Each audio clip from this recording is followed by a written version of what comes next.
Welcome to the JB Media Institute free webinar, 5 Key Trends in Tourism and Destination Marketing. This is Sarah. I'm the lead instructor of the JB Media Institute, and I'm here with Justin. Hey Sarah, hey everyone, welcome. So today, as we go through the webinar, I am going to be monitoring the chat. So if you have questions, comments, or things that you'd like to add to the conversation, please feel free to use the chat, and I will be watching that as we go along and making sure that we address any additional questions that come up. Before we get started with our 5 key trends, I wanted to take just a moment to introduce all of you, since I know some of you know the JB Media Institute and some of you don't, to introduce myself and let Justin introduce himself for just a minute or two. So again, my name is Sarah Benoit. I'm the lead instructor of the JB Media Institute. Essentially, we are an educational community based in Asheville, North Carolina, and we run a number of in-person and online programs. You can see we have some additional upcoming educational opportunities we wanted to let everybody know about. That include some workshops that happen here in Asheville, as well as some online courses that are specifically for the tourism and marketing industry. So I have been working in the industries of web design, SEO, and social media for the last 15 years, and I have done a lot of work with a variety of tourism organizations and businesses.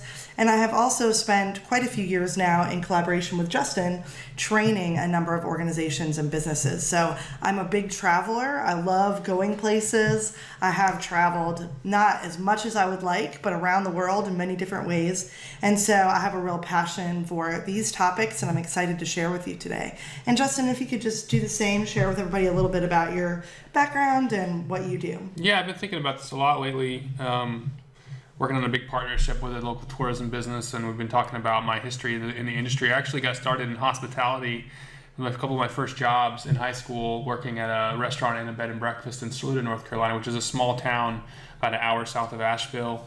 And then I started a tourism and local marketing, tourism and local information website for Asheville, kind of an online directory site, primarily for tourists and also for locals. And then I spent about 6 months in the marketing department at the Asheville Convention and Visitors Bureau, running the Explore Asheville website, blog, and social media and Google Ads in 2010. And then in 2011, I launched JB Media Group, which is a digital marketing agency, and about 1/3 of our work is in hospitality and tourism. And then in 2013, Sarah and I launched the training business, and currently our training business is mixed between small businesses and tourism, two of our main focuses on who we're trying to reach with our trainings. Great. So again, after you've listened to this webinar, you will receive a recording as well as a copy of all of my slides. So you'll be able to click on all the links and information that we share. And then if there's any way that we can support you in the future, please don't hesitate to reach out. So let's get started diving into these 5 key trends that I think everybody needs to be paying attention to this year. The first trend that I want to talk about is prioritizing customer and visitor intent. And this really relates to search engine optimization. This is something that I've really been studying on the last year or so, talking to a lot of our SEO colleagues and experts in the field about, because I feel like there is sort of a new approach to SEO that has to be taken. And it's really important going into 2019 that you're paying attention to not just doing keyword research and understanding what people type in, which is typically what I think people think about when they are doing SEO, and not just including keywords in your website, but really understanding that people have intentions behind the way that they search for different things.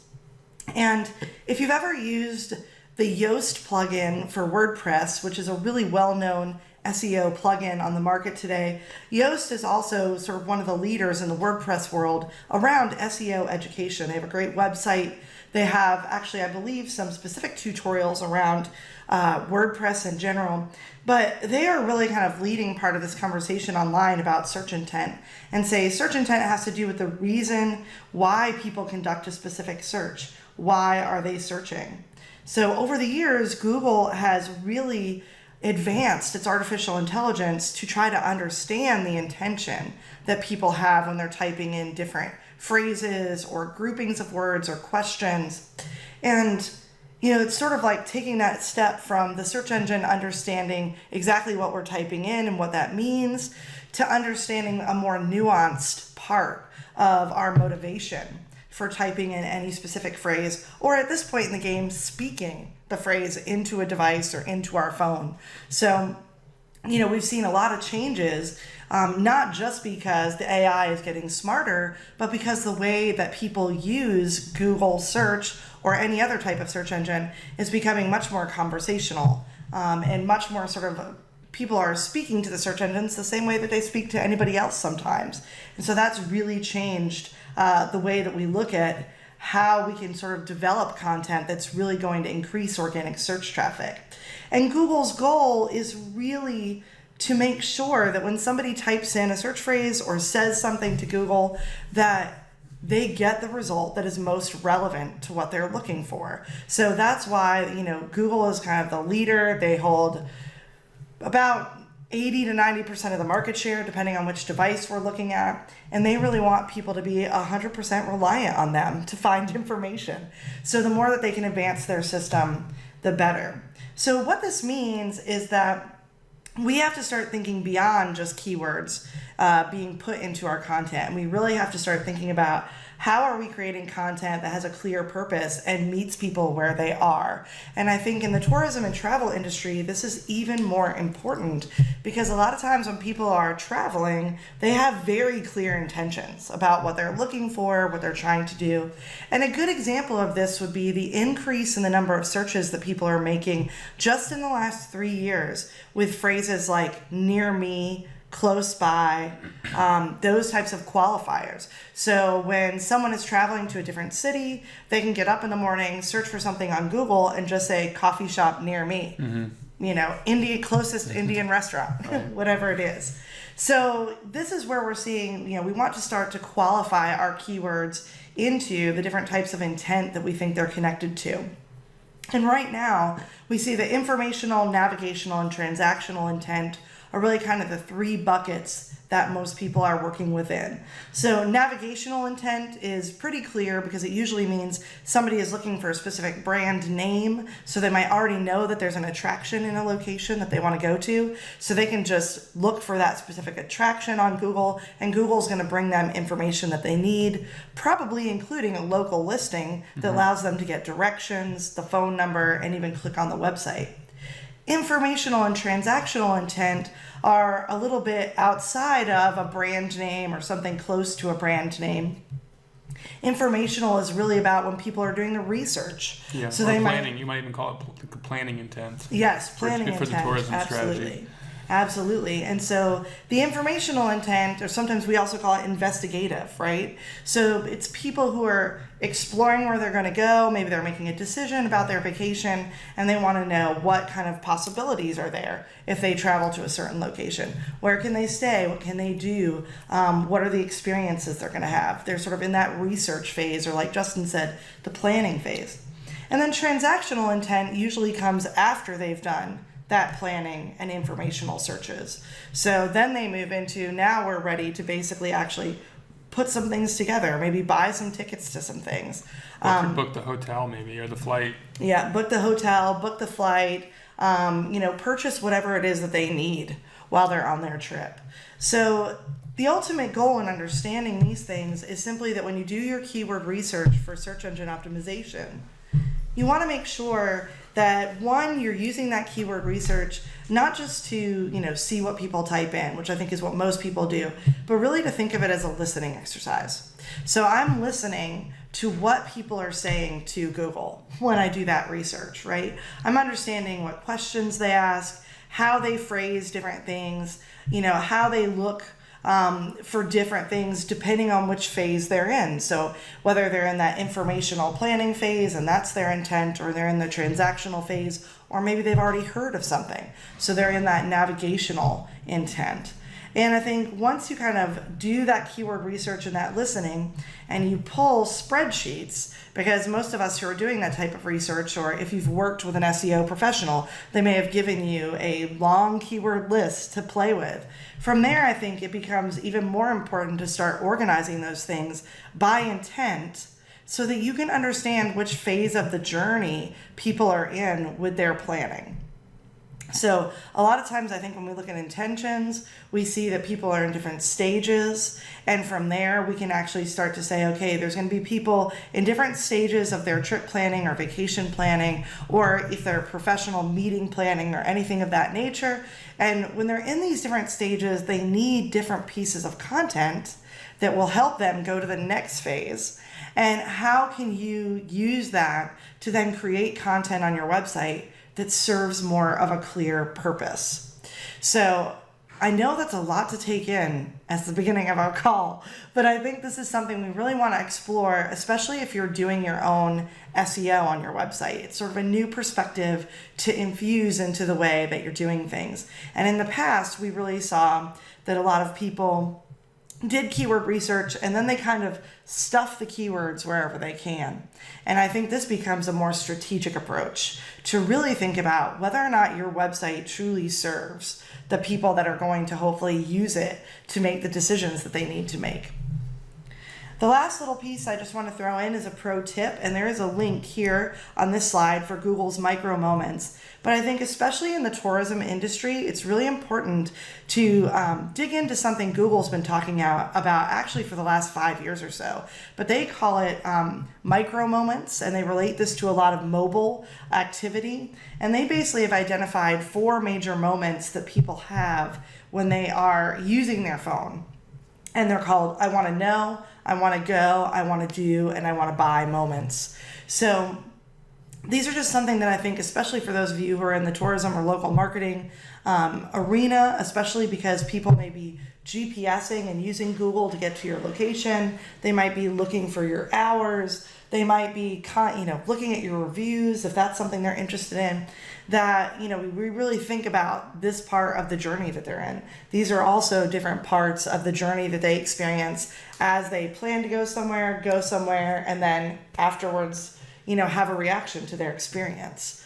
So again, if you click on the link, you'll see Google has done a lot of studies about this over the last few years. They have a lot of great information to share. But as you're building out your website, as you're coming up with ideas for your blog, as you're thinking about how your website can evolve to be better and stronger and higher performance, I think this is a key area in which all tourism organizations and, businesses, attractions, even simple places, that sometimes I think don't consider themselves part of the tourism marketing world, but places like restaurants, cafes, coffee shops, all of these types of businesses can really benefit from taking this approach to their website and also thinking about how they build their presence on Google. So if you're using Google My Business, if you're using other Google tools to represent yourself out there, all of these things kind of focus in on how you can make your website serve people better.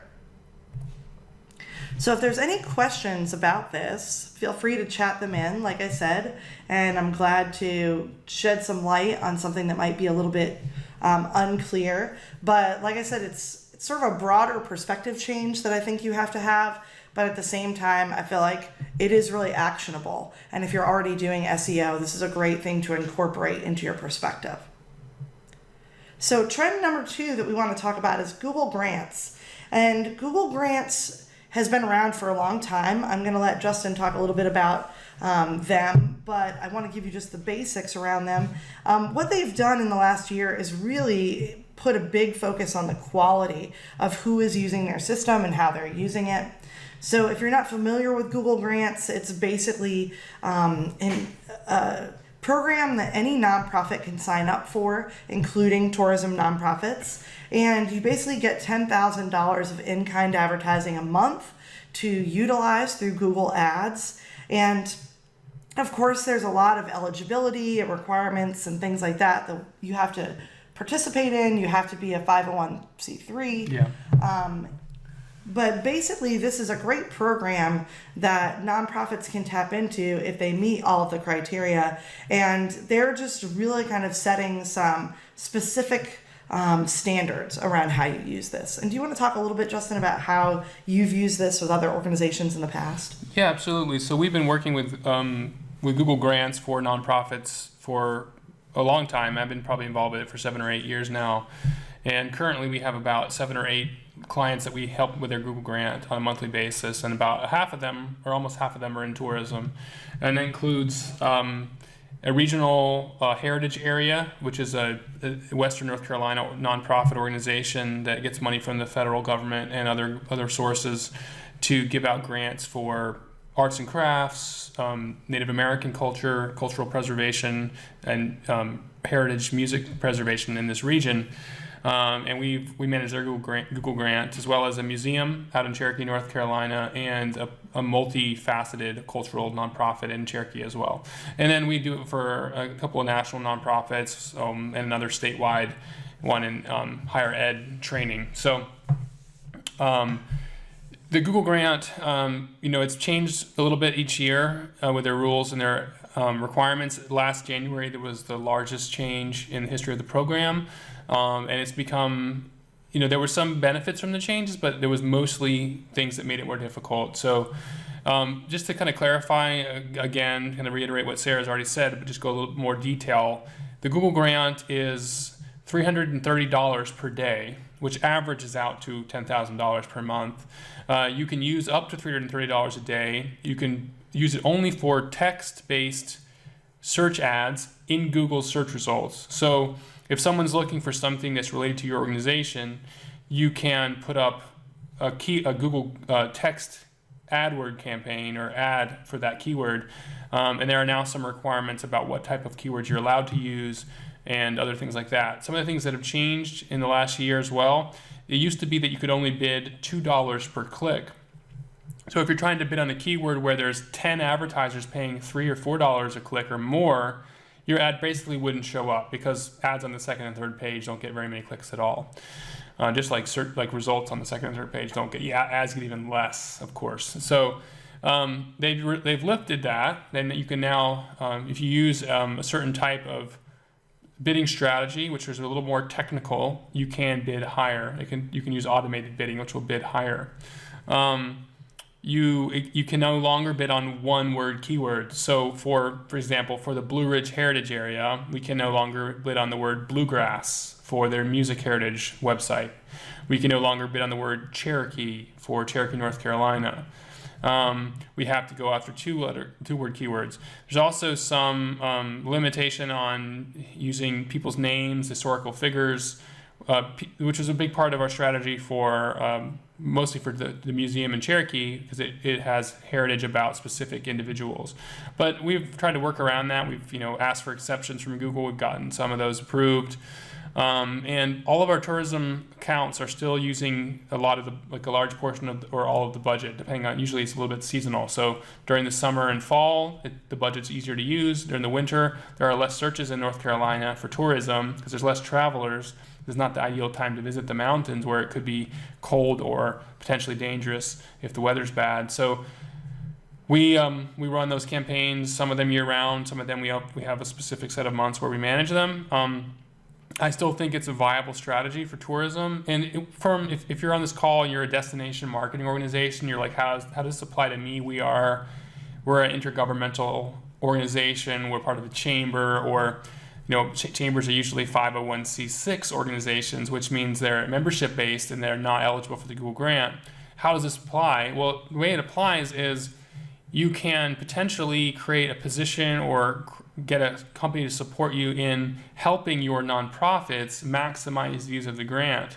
And in doing so, they can also bid on some keywords related to regional terms, people looking for somewhere to visit, and ideally bring more overnight guests into your market. Or if you're an individual nonprofit attraction, use it for yourself. But we have worked with a variety of DMOs. In fact, the destination marketing organization in Cherokee pays us to do the Google Grant work for 2 of their nonprofits. And we've also talked to other independent county-based organizations as well as some regional ones in South Carolina about potentially coming up with ways of funding us, helping them with doing it for several nonprofits in their area that are really popular niche museums that are going after words that are nationally relevant. Awesome. So thank you for that, because that really helps explain, I think, how this gets applied in a way that's really workable. So for anybody who's interested, I have put together, like I said, this slide about the eligibility for this, so you can explore your eligibility and take a look. Like I said, what we've seen over the last year that I think is really the biggest, most important kind of things to pay attention to is that Google Grants adapted their standards, making quality a top priority. So I think what they were seeing was nonprofits were becoming eligible for the program and then maybe not using all the tools or not fully understanding it. That's why I think it's really important potentially to work with a company that has real knowledge of this, or to have one person who can really focus their efforts. Let me give one quick example on this. So what a lot of people would do is they'd have internal marketing communications people who didn't really know Google AdWords very well doing it. And they would just dump in a bunch of keywords. They would take a lot of the suggestions that Google put together using their algorithm. And they would put in a bunch of keywords that didn't even appear on their website. And Google has a set of algorithms that determine the quality of your ad and content compared to the words you're bidding on. And they actually give you an independent quality score for each and every word. So as an example, a lot of people know about the tragedy is the Trail of Tears. It is a trail where Cherokee natives were extracted to a reservation in Oklahoma. Well, there's a lot of people interested in the history of that what happened. And so we worked with the museum in Cherokee to create a really great article of the history of the Trail of Tears and talk about the artifacts, interactive exhibit, and live tours that they've offered about the Trail of Tears. Without that content, the keyword's relevant for them either way, but with no content, Google would give them a low quality score because they might have just like one paragraph or no content at all. But with a great article about it that answers a lot of common questions, they get a really high quality score. So what has happened is if you have a quality score below 2 out of 10 for any of your keywords, your campaign can be automated, can be paused. And you have to go in and manually remove those, and then you have to ask to be reinstated. So we've actually had some clients where keywords have dropped below quality score 2, or we were in that grace period when they rolled this new rule out where we were trying to get rid of those keywords and we missed a few, and so they got temporarily shut down. Fortunately, we've been able to get all of our accounts back online, but it does take extra work on both the strategy side, the management side, and the maintenance side to keep them active and live. Yeah. So in addition, I think to, part of what quality means to Google is really having a clear mission-driven reason for your advertising and making your purpose clear. So this is another thing Google talked a lot about as they made this shift, which was they really want things to be relevant, and they're asking for a lot of clarity, which I think relates to what you're saying. The content on your website has to really strongly match the actual keywords that you're targeting for your ads and the way that you're approaching your campaigns overall. So that becomes really important. And then they also added a click-through requirement basically last year. So if you can't maintain a 5% click-through rate on your campaigns, I believe they pause it as well, correct? Mm-hmm. They can, they can. And 5% is an average across all your campaigns, and that's actually pretty high. It means that if you have a bunch of keywords that are showing up really low in the ads, you're probably not going to get 5%. So you have to be aggressive with your bidding. You have to be very good with your quality scores. And put up really relevant keywords that you have great content about and write good ads. Another thing you have to do is make sure you have your ads really relevant for the keywords, because if someone searches a keyword and you have an ad for it, but the ad has nothing to do with the keyword, you're not going to get 5% click-throughs. Mm-hmm. So it also is another way to weed out those lower quality words. Yeah. And it forces you to be really professional with how you manage it. Yeah. And I'm curious, just with some of the organizations that you're already working with, do they feel like the Google Ads is really driving traffic? Can you see the results of the ads? Yeah, we can. And in some cases with these national nonprofits we're working for, it's taken quite a bit of work to get them to where it's worth the investment. And by the investment, I mean they're paying us between $500 and $1,000 per month to manage it, and hopefully get a value beyond that for their organization. So for example, with an organization we work with called Acumen in San Francisco, they have a lot of online courses that they charge people for. And they also want to get people take their courses, their free courses as well. There's value to them if they get a lot of people signing up for their free courses. It's part of their mission. It's what they're funded to do. But if no one's signing up for their courses, then it's not worth the money to invest in the grant, because they have a budget to market their courses. They're going to use Facebook ads. They're going to use email marketing. They're going to use partnerships. They're going to use influencers. They're going to use us. So we basically work closely with them to figure out the best way to do that. So it's taken us probably 3 or 4 months to where I'm really confident that they're getting a fair, what they're investing in, and hopefully that's good enough. We can continue to improve it so that 2 years from now they're getting great value for the same amount of effort that we're putting in now each month. Yeah. Well, I just think it's important to point out that, especially when it comes to Google Ads, it's not necessarily immediate gratification. You've really got to get in there and do the work those first few months to figure out, how to get yourself into what I would consider like the flow. Because I feel like every ads campaign you work on, you realize you've got to kind of tweak some things, look at some things, remove some stuff, and a bulk of that work happens at the beginning of Google Ads campaigns. And then eventually you find some of those sweet spots where stuff really starts to work. And also we've seen that some of our clients has gotten harder with the new rules. We had some clients where the previous rules were so open, you could throw massive amounts of keywords in, massive amounts of campaigns with low quality scores, but if you had enough different words in there, you'd see some results. Well, we had to strip down and remove so much from some of those campaigns that what was left didn't drive enough traffic or enough conversions or enough interest to justify the costs. Mm-hmm. So we've had to actually, in a few cases, tell a client we don't think it's worth it to invest in our time anymore. Mm-hmm. Or we're going to cut back to just 1 or 2 hours a month on it because we can't justify the 4 to 6 hours we usually do for active management because of the results we're seeing. It's not being there anymore. Sometimes it's because we were using words that weren't eligible anymore. Sometimes it's because we had so many low quality keywords that were having an impact, but once they were removed, a lot of the impact went away. Yeah. So again, if you are already working with a Google grant or potentially you'd like to consider it, one of the other things that you want to be aware of is their requirements. I actually went and pulled this directly off Google's website last night just to make sure I had the whole list accurately.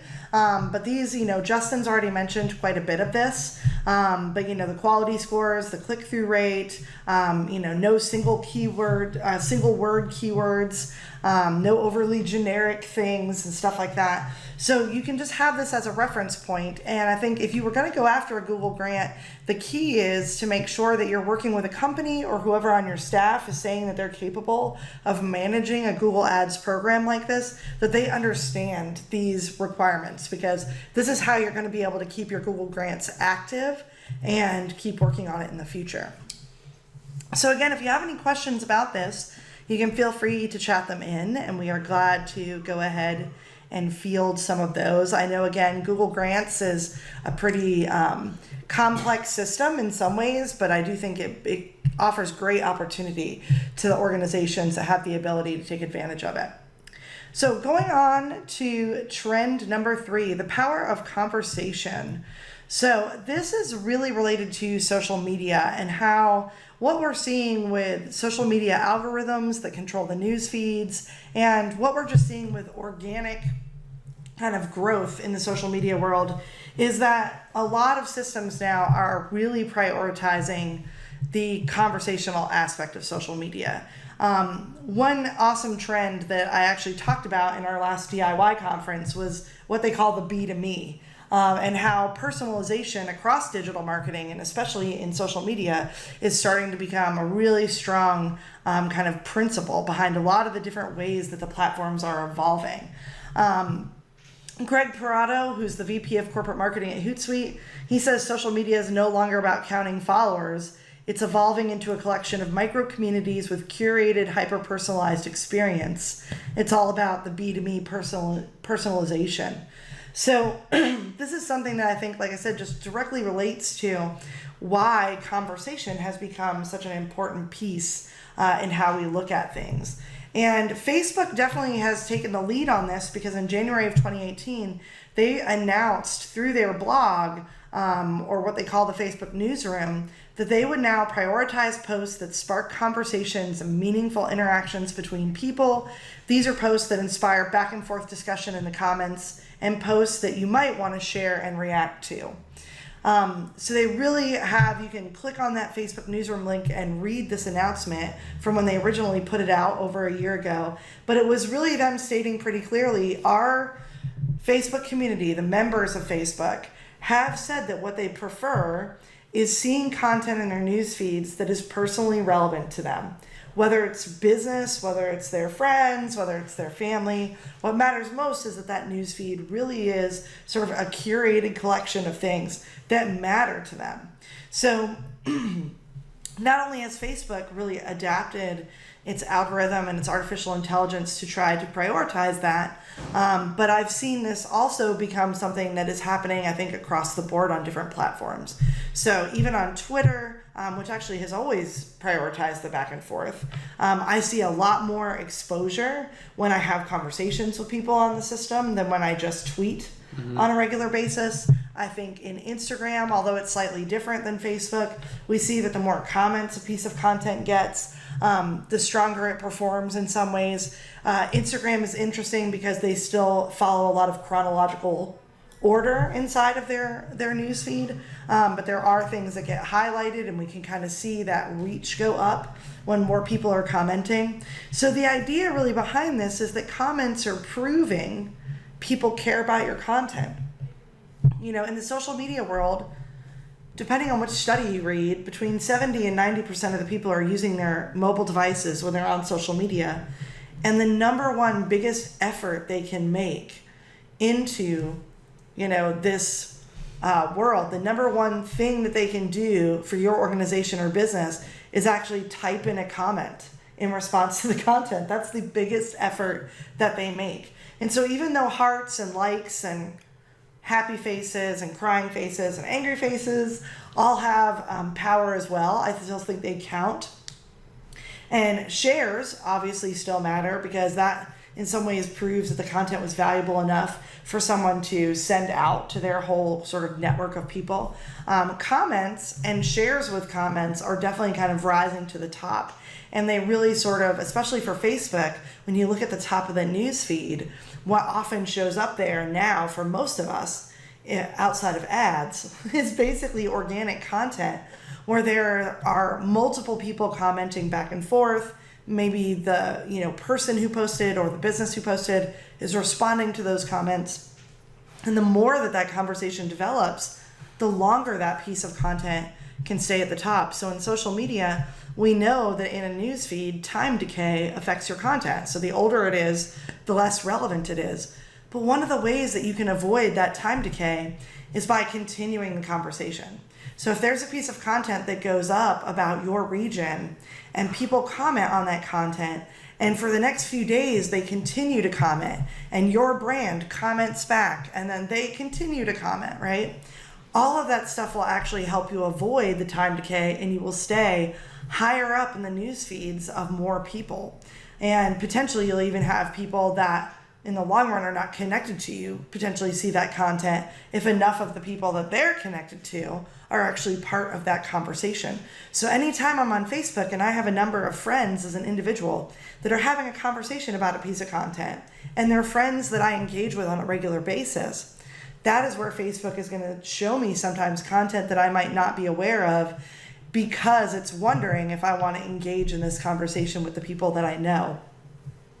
So again, this is where we see that age of personalization, right? So the algorithms, the AI inside of those algorithms are really trying to understand me as a person, what kind of content I actually care about, who I actually want to spend my time with online, all of that stuff to produce what's at the top of my newsfeed. So something to just really think about is how can you create content for social media that is conversational, that's going to spark people to start talking about something. And I think this means in a lot of ways, we have to get creative. We maybe have to start thinking about content outside of things we haven't posted before. One of the things that I've seen in the tourism industry definitely is, and this was actually a great experience because I attended an awesome event called the Brushy Fork Institute in Kentucky last fall. And one of the students there, while we were in a 2-day course, basically works for a tourism organization that runs a few counties in a specific area of Kentucky. And he took a picture that is sort of their quintessential view that everyone in the region knows about. It's a beautiful view of the Kentucky mountains. Did something so simple, took a really great photo of that he had, posted it to the Facebook page, made a comment about how no matter where you go in the world, you always remember your home. And that simple post exploded in like 24 hours, so that by the time he came back to class, we were looking at how this one really potent emotional image that gives people who either grew up there or live there this very sort of emotional feeling, that they all reacted with comments, basically saying like, I miss this view. I can't wait till I come home for the holidays, or I get to see this every day. I'm the luckiest person in the world, or I've been going to this spot since I was a kid, right? So it created this big sort of windfall of comments. So by the time we got into class the next day, it was really fun for him to kind of share with us that he took this principle, put it into action. He tried to come up with a piece of content, and he actually was a native of the area. So he tried to come up with a piece of content he thought would really get people to react and comment on things, and it worked. That post stayed up for a few days. It was right at the top. It was getting a lot of reach, a lot of engagement. Probably a lot of new fans from that, most likely. At least some. Exactly. And even just tagging, people tagging other people to join the conversation about it.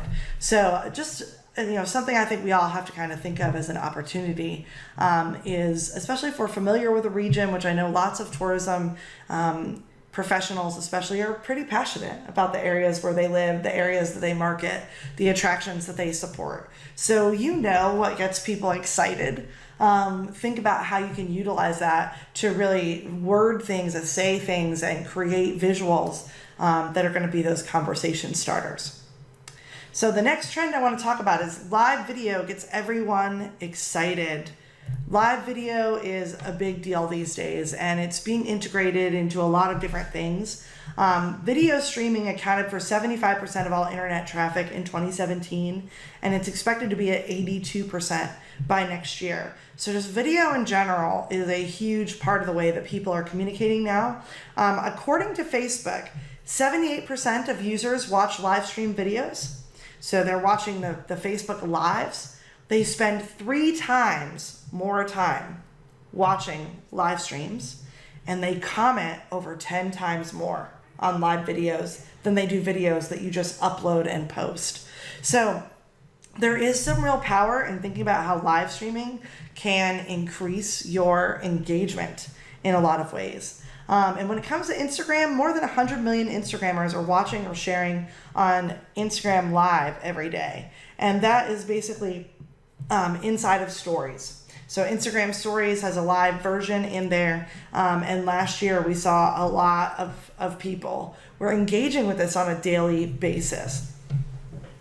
So there's a few tips I want to give you about doing live video. I think on Facebook, live video can be an event. A lot of people are going live, testing things, playing around with ideas. But I think if you want to create a weekly, monthly, bi-weekly, whatever it is, kind of live streaming show, that's something that you should consider. Creating a schedule and inviting people to it, even maybe creating a Facebook event page to see if you can invite folks to kind of join in and participate. We're seeing a lot of kind of success for certain folks with this idea. So it might be a monthly interview that you do with a local kind of attraction or restaurant or something of that nature. It might be kind of a live stream where you go on site somewhere on a regular basis to give people kind of a taste of what the experience would be. And I also think this creates a great opportunity for tourism marketing to invite influencers and partners and thought leaders in your region to participate in something like this. Because I travel a lot, have spent a lot of time, especially because I go to New Orleans quite a bit, watching different live streams about different things that happen in New Orleans. And I've often found out about different events and different experiences that I can have that have dictated what time of year I would go. Because it's really exciting to see those things happening in the moment and connect with them. So think about how that can play into it. I think when it comes to live streaming, there's a few things that people really enjoy about the live streaming experience. One is there's an aspect of being in the moment. So really participating in something, sharing an actual event as it happens, using this sort of in the moment experience to highlight real selling points of why people come to your area or why people return to your area over and over. This is kind of a way of giving them a taste of what they could be doing on their vacation, right? And I've seen this work really well when you're marketing to families. So giving families a perspective of what they could be doing with their kids, because a lot of concerns on family vacations is how are we going to entertain everybody? How are we going to make sure the kids have things to do and the adults have things to do? So giving them not just a blog post about that and not just a text and an image, but maybe giving them an actual real taste of what they could be doing. The second thing I've seen in the tourism world is live Q&As. So, Justin teaches a lot about partnerships, but I've really started to see that in certain tourism areas, if you have local experts, if you have a rich business startup community, if you have a rich history to your region, if Asheville's a great example of a very popular destination where a lot of people who live in Asheville aren't born and raised in Asheville. A huge percentage of our population are not natives. And so there's something sort of unique when you see somebody talking from, the perspective of I grew up here my whole life and now I'm doing this thing. So, all of these things I think are stories that we can tell, and live video can really put a face to the actual experience for people and let them feel really connected to the person they're listening to. And I think, again, this not only leads you to be able to get potential visitors to pay attention and come to your region, but I think it also allows people who've already visited your region and had a really great time to re-engage them in a way that might really motivate them to return and come back. And then finally, there's of course a huge behind the scenes aspects of this. So the idea of pulling back the curtain and letting people see things that they wouldn't normally see when they're at your location or in your region, letting them see kind of those secrets, maybe that nobody knows. Live streaming can be a great way to do that, and especially with Instagram stories, because Instagram stories disappear after a certain amount of time. It creates an urgency and it can really up the engagement sometimes when you're using live video through Instagram. I also think this is a great way to highlight anything that's VIP oriented or really unique. So if you have, like Justin mentioned, a music trail that has to do with the music history of the area, if you have a really high-end experience where people can come and kind of get this top level experience over the course of a weekend with multiple events and multiple attractions, if you have a really just sort of story that is truly unique to your community, how can you use live streaming to put that out? And I think the one pro tip I would give everybody is get some basic gear. So if you can still use a smartphone or a tablet to do a lot of live streaming production, and I think it can be really good stuff, even if it's sort of DIY style and not perfect. But I do think it's important to have a microphone and a tripod and what I would call a travel light, or what we sometimes call ring lights. You don't need a whole lighting kit to slightly change the lighting and make it better. So if you're sitting in fluorescent lights, that's not always flattering. There's a few simple tools you can get now that'll clip right to your phone or clip right to a simple stand. And I would say, honestly, if you're doing simple live streaming video, you can, for, I would say $150 or less, you can usually get a decent mic, a decent tripod, and a decent ring light. And I've included some links here for lists of really great gear that's basically $100 or less for the most part. So for tourism organizations with smaller budgets, this is a great way to outfit yourself with something that'll just enhance the live streams a little bit. So again, if there's any questions about live streaming, you can pop in and chat them in. I'm going to keep going through our last trend, but we'll have a little bit of time at the end to talk about questions. But the last trend number 5, I want to talk about is stories are the future of social content. So this is a big conversation right now that I've been following for the last few months about how Instagram stories, Facebook stories are becoming this sort of bigger piece of the puzzle. And there's a big discussion about whether or not stories will become sort of the wave of social media future. People engage with them so much more and react to them so much more. On Instagram stories, they're more popular than ever. So if you look at a recent study that looked at stories from 2016 to 2018, you can see this really big increase in the number of daily active Instagram stories. And there's 400 million daily users basically that are engaging with stories on Instagram. So Instagram has a lot of users. That's almost half of their users that are really invested in this style of content. So it's become one of the fastest growing media formats in the world right now. And so it's really interesting to kind of dig into this. A lot of the next few slides are basically focused on expert opinions and links so that you can read more about this. It's taken from a great article in Forbes magazine that was recently published. But there's a few things that we see as an impact of story style content becoming more mainstream, more popular, and maybe even more common. So one is what we just talked about. Experiential content is becoming a bigger piece of the pie. So I think all of us, especially in the tourism world where what you're selling is often experiences, experiential content becomes really key, and exploring how this technology can allow you kind of amplify your messaging and to go beyond just verbal, visual content and really think about including people in a live experience and including them in an experience where they have to engage. So for instance, in Instagram stories, I can create polls, I can create all sorts of interactive things inside of my story to get people to connect more. The next impact is that short and sweet narratives are becoming the norm. So stories, a lot of times, even though you can live stream for quite a while inside of Instagram stories if you want, it sort of breaks everything down into smaller bite-sized pieces. And I think that goes along with just the amount of media that people are accepting into their lives at this point. And the fact that people are often engaging with content while they're multitasking and doing other things. And, the experience of engaging with social media is something that happens throughout your day multiple times. So thinking about how we can break our stories down into key pieces, even if there is a larger story that we want to push forward. And again, this doesn't mean that long form content on your website is not important. I still think long form content has a really important place, especially when you're educating people and you're helping them when they are in their informational or investigative or planning phase. But I think in social media, we're going to see that things need to be kind of short and sweet, and they need to be more narrative focused. They need to be more focused on that storytelling idea.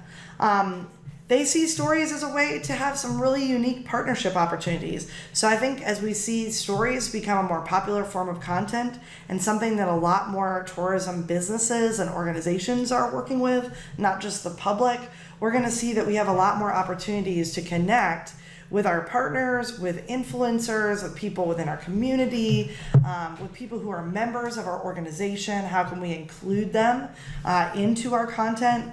And I think stories are going to give us a way for it to be pretty minimal investment, right? So I can use tools right inside my social media platforms. I can do it on the fly. If I've just done a little bit of planning to understand the real message and maybe have a good mic, good lighting, or a good location, then it's going to allow me to really produce some pretty authentic content that's really compelling and involves people. Related to that, I think we're going to see stories creates a whole other kind of avenue for connection with our audiences. So, again, you'll see some professionals are really seeing that brands are focusing in on that behind the scenes look, right? So really giving people this insight.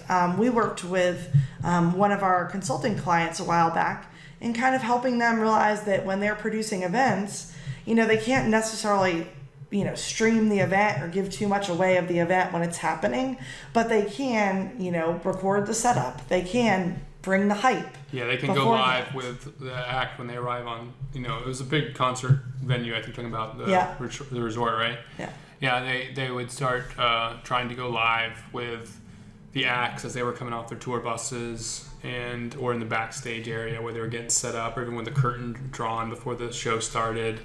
Just get a simple soundbite, or just have the social media manager as the reporter kind of going in and just talking about what's going on behind the scenes, and it worked out really well. Got a lot of engagement for that. A lot of people were excited. They were, it was so late that it wasn't really going to drive a lot of ticket sales, because most of the shows, it was the day of the show, and they were either already sold out or there wasn't really a lot left to do for marketing. It was more just a way to build just engagement on social media. Yeah. Well, and I think what it does is it builds a connection with the people who are coming to your venue, though. And I think when you engage them with things like that, you actually make them more likely to buy tickets again for something happening in your location.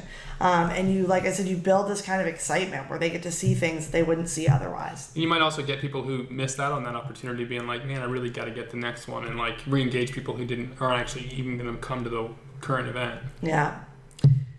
And so one of the last impacts that I think is really powerful is Stories is going to produce a new form of SEO. And this is actually something I haven't talked about in any of my classes yet because it's pretty new, but it's been going on since February of last year. It's really interesting stuff.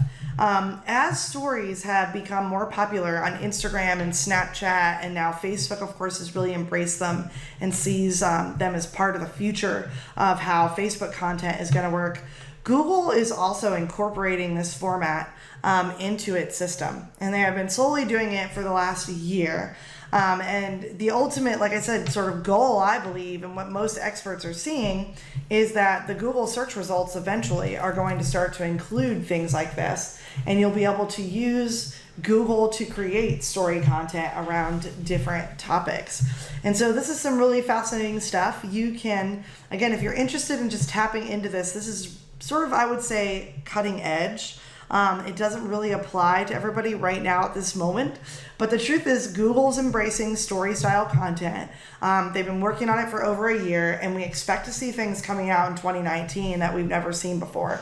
And if you're not familiar with Google Lens is already doing something that's kind of similar to what we're going to see, I think, developing with stories.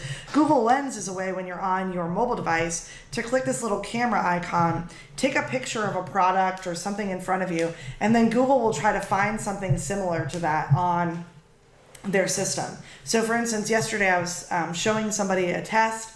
I took a picture of my wallet with Google Lens, and then it brought me all these wallets that look just like my wallet in case I want to buy one. So they're really looking into this more visual aspect of search engine results, and how does their AI connect more with visuals. So you can read their announcement from last year. You can read this great article that I put together about Google's plans for stories in 2019. But the whole goal is really that the artificial intelligence is becoming smart enough to see and understand more visual style content. And when they started this last year, what they first started was this aspect of stories is connected to AMP, so it's very mobile focused. And they really started it first to be around celebrities, athletes, kind of well-known people. That's kind of their testing ground that's been going on for the last year. But their head of engineering for image search basically said, we're doubling down on how we're going to put this type of content into search results. And she basically predicted that, spring of 2019, we would start to see some more information about this. So really interesting stuff. Again, I'm going to keep following that conversation. We can't really, I think, take action on that last piece yet because it's so new. But I do think we want to be aware that the search engines are getting smarter and smarter. And because we're living in such a video and visual based world, a lot of the artificial intelligence that controls, especially Google's search results, is really starting to try to understand how can it interpret visual graphic information or even video information to understand the messaging better and then put that into the results at different times. So we have a few minutes. I want to go ahead and open up for any questions. Like I said, these are the top 5 trends I think we should all be paying attention to. But I also think there's many other things going on in digital marketing. So even if you have questions about something else related to SEO or social media, please feel free to chat them in, and we're glad to answer those questions. Or if there's any just general marketing questions as well.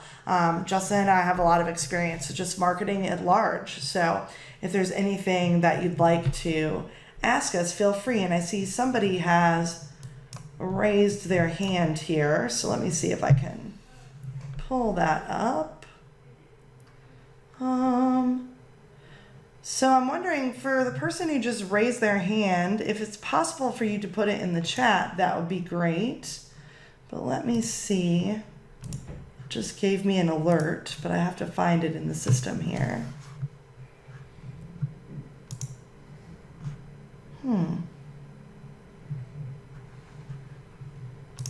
There we go. Thank you so much, Erica. I appreciate that. It showed me you had your hand up, but I didn't see a comment. So as a social media manager for CVB, should you treat content across social media different? So can you just clarify what you mean? Do you mean across different channels? Yeah, so for example, Instagram versus Facebook. Yeah, exactly.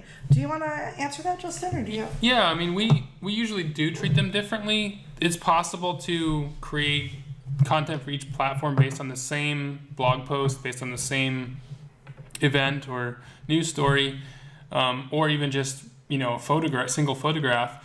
But the best approach is a little bit different for each one. And we often try to come up with strategies where there's at least some way to get back to the website on as much of the content strategy as possible. So you're driving people back to your website. But in some kinds of content, that doesn't make sense. Just sharing a photo gallery from an event or something. It may not make sense to always publish a blog with the photos and then share that on social. It may be easier and more engaging to just put up a gallery or just put up some images in sequence on Instagram. But yeah, to answer your question directly, we do recommend you creating different content for each platform and definitely trying to avoid automating content going between platforms. But there are also logical reasons why you'd want to not create completely separate content for each platform because of time resources and because sometimes the same content can be used slightly differently. Image dimensions might need to be different. The way you can link to content is different. The length of the description or the post itself would be different. The use of hashtags is certainly different. You want a lot of hashtags on Instagram, less on Twitter, and few or none on Facebook. But the same content can have a hashtag on the end, and the hashtag can be removed, and you put it on Facebook. Yeah. You might tag a partner in Facebook, and you might not tag them in Instagram. So it's just slight differences. Yeah. I was going to say, I really agree with everything Justin just said. I think there's just a couple key things I would add. One, Instagram and Facebook are different platforms and therefore really different communities. That doesn't mean you don't have some crossover where people are following your CVB on both platforms. But I do think that the way that they engage and the expectations they have of the content are different because of what Justin said. So I think it's important just to realize when you're in the Instagram world or when you're in the Facebook world, if you don't really participate in the community wholeheartedly and kind of authentically, if you're just regurgitating information in either direction, you can sort of lose some of that connection with people and the engagement goes down. I also think that, when it comes to this type of stuff, it's just important to remember, like Justin said, that there's just formatting issues that are so different. And there's opportunities, like on Facebook, it's easy to potentially get people to click through. And on Instagram, you're not going to get them to click through. So I think the purpose of the content might have some slightly different things behind it when you're doing it. Now, the one exception I would give is I am working with a nonprofit right now where I manage their Instagram and then their executive director manages their Facebook. I do a lot of the graphics for Instagram, and of course those graphics for Instagram work really well on Facebook as well. And Facebook has created it so because those two business pages are connected, she sees all of my graphics on Instagram and can actually choose that graphic and then write a Facebook post to go with it, add a link, do whatever she needs to. So that's one way that we're repurposing, because she doesn't have a lot of time to design. And we have a pretty large editorial calendar that clearly shows us what it is that we're talking about on both platforms. So that editorial calendar does cover both. Because we are promoting the same things, having similar conversations and all of that stuff. So I do think you can use an editorial calendar and think about how content flows between the two, but you still want to treat each community as unique and participate in the community. And then I see, Tracy, you have this question. During your DIY tourism event, you mentioned an app for Instagram that allowed user content of photos that the manager could approve and then share. Do you remember the name or know what I'm referring to? I remember one. There's multiple apps that you can use. Some of them are built into as plugins, like in WordPress. What you're looking for is a user-generated content feed for Instagram into your website. Our client, Smoky Mountain Host, uses a one from a company called ITI Marketing. I think they're in Georgia. It's part of a suite of programs that they have, including an event calendar that pulls events from Facebook from your local partners. And they have a kind of a blog network as well. And Smoky Mountain Host uses all three of their services, and it adds up to, being relatively expensive, between $10,000 and $20,000 for all three for the year. It includes a lot of blog content development from this partner as well. So I don't know what it costs just to use the Instagram feed feature only, but it's worth looking into. There's probably some free tools. They may not work as well. Mm-hmm. And what's the name of that again? I just want to... It's ITI Marketing is the name of the firm. I don't remember. Social Hub, I think, is what they call their platform. Mm-hmm. But I can't remember exactly the name of the brand name of the platform they have. Yeah, sweet. And Tracy, yeah, I see what you're saying, that it was a simpler app and it was user-generated content, and you'll look at the slides. I would definitely take a look at that. I'm not familiar with anything that I recommended personally that's user-generated. Yeah, and Erica, I see you're commenting on how you've used Juicer before, so that's great. There are a number of these that I think are out there and, allow you, are they based on the hashtag or something else? Yeah, they're often based on a hashtag, so that's how the one that ITI created is using a hashtag, yeah. Yeah, that's what I thought. So most of the ones that I've heard of, even though I haven't used as many for user-generated, you have that sort of location hashtag or regional hashtag that people use. But yeah, Tracy, feel free to email Justin or I about that. If you're looking at the slides and you need more clarity, we can definitely try to find out who talked about that and what they recommended. But I know we're a little bit past our time because of the questions, but I'm glad to stay here and answer any other questions if there are any, so please feel free to chat them in. But in the meantime, thank you all so much for joining us today. And like I said, let us know how we can support you in the future, and hopefully you will attend some of our additional free webinars in the future. So thanks so much for being here, and have a great rest of your day. Again, we'll stay on and answer questions if you have any additional ones.